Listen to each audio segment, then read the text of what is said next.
Pourriez-vous supporter que je sois un peu fou dans mes paroles?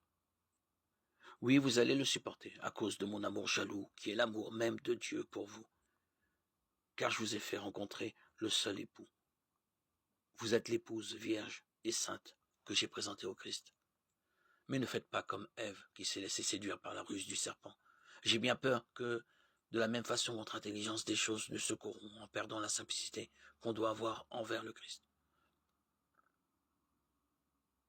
En effet, si le premier venu vous annonce un autre Jésus que nous n'avons jamais annoncé, si l'on vous fait recevoir un esprit différent que vous n'avez jamais reçu, s'il s'agit d'un évangile différent que vous n'avez jamais accueilli, vous le supportez fort bien. Je ne m'estime pourtant absolument pas inférieur à tous ces super apôtres. Je ne vaux peut-être pas grand-chose pour les discours, mais pour la connaissance de Dieu, c'est différent. Nous vous l'avons manifesté en toute occasion devant tout le monde. Est-ce que je dois me reprocher de m'être abaissé pour vous élever, de vous avoir annoncé l'évangile de Dieu gratuitement? J'ai appauvri d'autres églises en recevant d'elles l'argent nécessaire pour me mettre à votre service.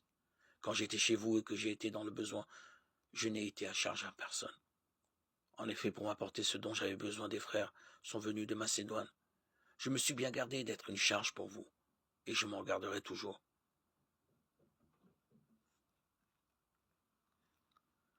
Par la vérité du Christ qui est en moi, on ne m'empêchera pas de proclamer ce motif d'orgueil à travers toute la Grèce.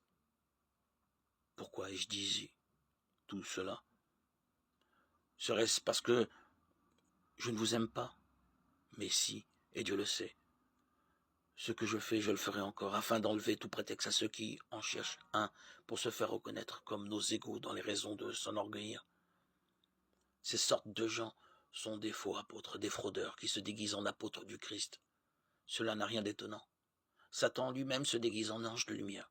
Il n'est donc pas surprenant que ses serviteurs se déguisent en serviteurs de la justice.